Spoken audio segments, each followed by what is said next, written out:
hasi cyane mu mazi yijimishijwe n'ubujyakuzimu bw'inyanja. Birasa naho ari indi ntambara y'ubutitire mitutumba, aho ni mu gice cy'inyanja ngari ya Pasifika cyitirirwa Ubuyapani, aho ingabo zirwanira mu mazi z'Abarusiya n'iz'Abashinwa nabo bashyize hamwe bakora imyitozo ihuriweho yo guhiga no gusenya amato yandi aca munsi y'amazi ari ayabanzi cyangwa abo baba barwana nabo. Ibi nabyo ni ibindi bikurikiye icyemezo cya Perezida wa Leta Zunze Ubumwe za Amerika Donald Trump cyo kohereza amato apakiye ibisasu kirimbuzi agendera munsi y'amazi y'inyanja mu bice byegeye cyane Uburusiya ngo akunda bashyiraho igitutu cyo guhuza n'itariki ya 8 y'uku kwezi kwa 8 ngo babe barangije guhagarika ibitero byabo muri Ukraine kugira ngo hatangizwe ibiganiro bigomba kuyigeza ku musozo.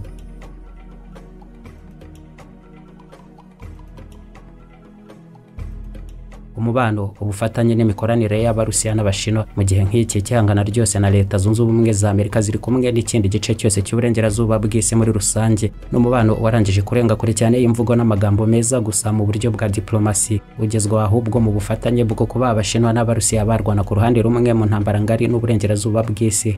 Nibi bikaba kandi ari indi gihamya mu gihe Uburusiya bugomba guhangana n'Abanyamerika bigamba ubu kubwegereza ibisasu kirimbuzi byabo, ubwo bakaba bari gukorana n'Abashinwa mu myitozo ya gisirikare muri rusange igamije no guhangana n'amato nk'ayo Abanyamerika baheruka kohereza impande z'Uburusiya.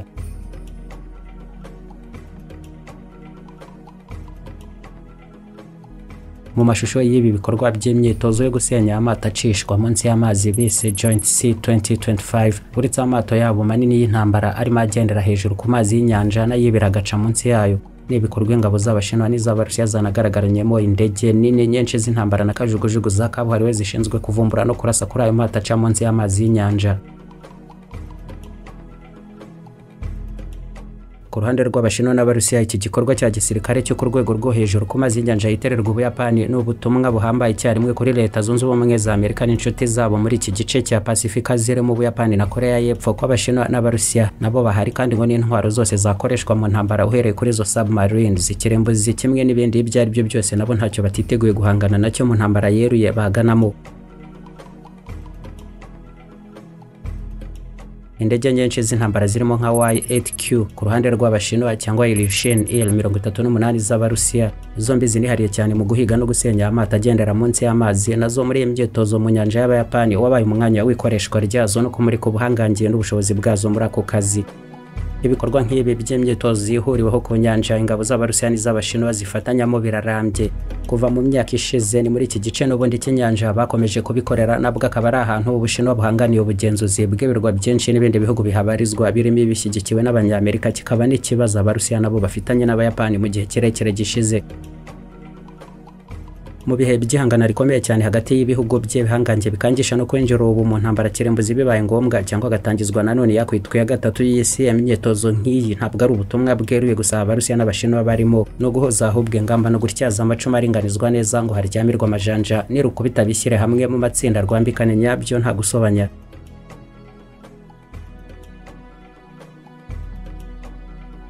Hagati aho nanone ubwo ikigezweho cyane noneho mu ntwaro zikangishwa ku mpande zombi hari ayo mato kirembuzi aca munsi y'amazi y'inyanja, turebere hamwe noneho aho ibihugu bihagaze kuri iyo ntwaro nayo karahabutaka munsi y'amazi y'inyanja inyereramo bucece ikibira cyangwa y'uburukana ubukana buhambaye cyane bw'isenya. Ibihugu bifite amato nk'ayo y'intambara ni ibihe kandi akarutanwa te?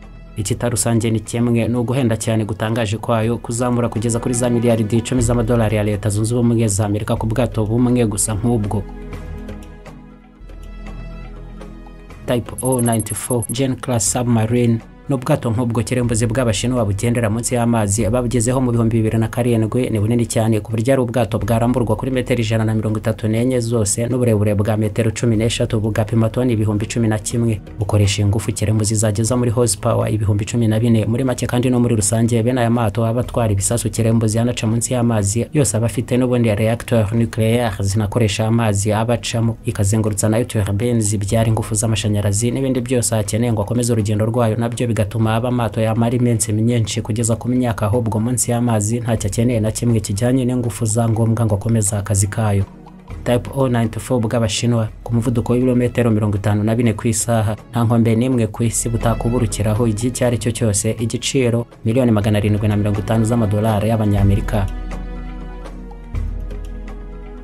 Hari kandi Dreadnought class abongereza bari gukora no gutunganya abategereje gutangira gukoresha mu mwaka w'ibihumbi 2030. Bukaba ubwato kirimbuzi nabwo buca munsi y'amazi y'inyanja, bwaramburwa kuri metero 153 n'igice, uburebure bwa metero hafi 13, bugapima toni zirenga 17,000 n'ingufu za nucleaire zibutwarana imbaraga za horsepower zigera mu 30,000 n'umuvuduko wa kilometero 52 ku isaha. Facture ya Dreadnought class ni miliyaridi hafi 10 z'amadolari y'abanyamerika.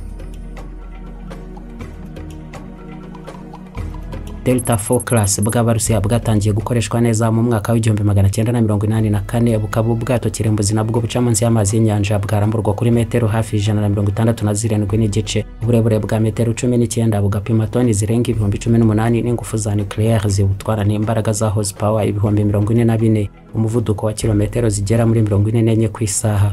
Facture ya Delta IV class narenga miliyoni 900 z'amadolari y'abanyamerika.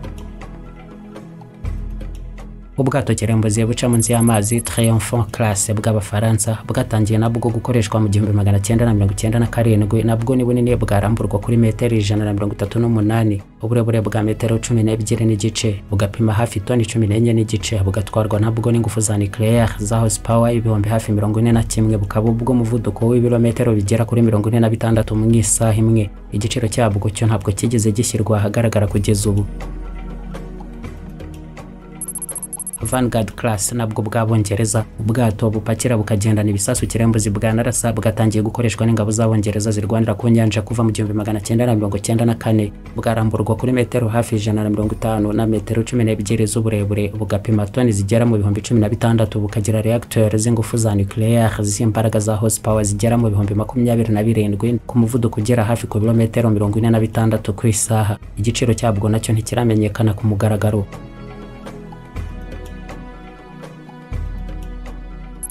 Sea of class nabwo no bw'Abanyamerika, bukaba ubwato kirimbuzi buca munsi y'amazi y'inyanja, bwatangiye gukoreshwa neza mu 1997.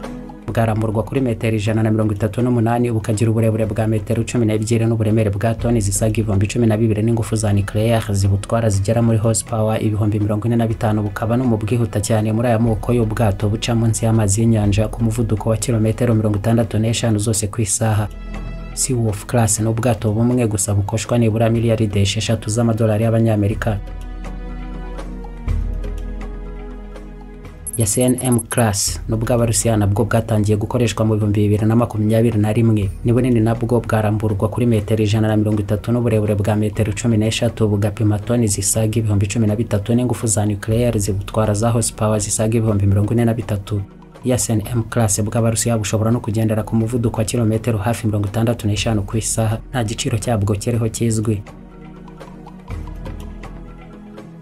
Virginia class nabwo no bw'Abanyamerika, ni bushya cyane, ubwo bwatangiye gukoreshwa mu 2023. Bwaramburwa kuri metero 140 n'uburebure bwa metero zirenga 10, bugapima toni zisaga 10,000, bugakoresha nabwo horsepower zigera mu 40,000 z'ingufu za nucleaire, bukagendera ku muvuduko wa kilometero hafi 46 ku isaha. Igiciro cyabwo nacyo ntikizwi kugeza ubu.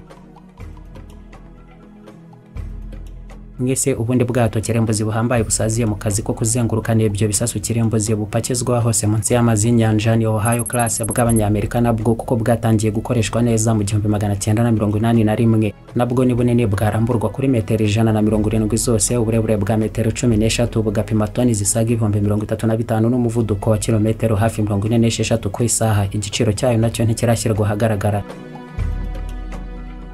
Hanyuma hakaba Boreal class bw'Abarusiya, bwatangiye gukoreshwa mu 2013. Bukagira uburebure bwa metero 170, bugapima toni zigera mu 24,000. Reacteur zabwo zifite ingufu za horsepower zigera mu 50,000. Bukaba bushobora kugendera ku muvuduko w'ibirometero hafi 54 ku isaha. Mwe bangari hambaye cyane riba rihuriweho n'abake gusa bashoboka. Ubone ibihugu 6 gusa mu isi bikoresha ayo mata hambaye yazengurukana hose ibisasu kirembuza abapakiye bucece hirya no hino munsi y'amazi y'inyanja, birimo Leta Zunze Ubumwe za Amerika zifite 66, Abarusiya 31 bwose hamwe. Ubushinwa nabwo n'amato nkayo 12, Abongereza 10, Abafaransa 9, Ubuhinde nabwo bukagira amato 2 nkayo. ariko nanone amato nk'aya aca munsi y'amazi y'inyanja submarines cyangwa sous-marin asanzwe ari intwari ikomeye cyane mu ntambara n'ubundi ntabwo bisaba ko baraya kirembuzi yanagendana nyine ibisasu kirembuzi yonyine ibyo bigatuma urutonde rwagukiraho n'ibindi bihugu byinshi biyatonze nayo akaba agendana izindi misile zihambaye ku buryo n'ubundi atisukirwa mu ntambara bitarinze bisaba ibisasu kirembuzi gusa aho ku rutonde rw'abazi imbere n'ubundi babiyoboyemo abandi mu isi Leta Zunze Ubumwe za Amerika zibarirwa izi sous-marin zose hamwe zirenga 70 Abarusiya bakagira 63 naho Abashinwa 61 Iran 25 Abayapani 24 Korea y'Epfo 22 Abahindi 18 na Korea y'Uruguru ntiyabitanzwemo ifite 13 kimwe na Turkiya nayo 13 Ubugiriki 10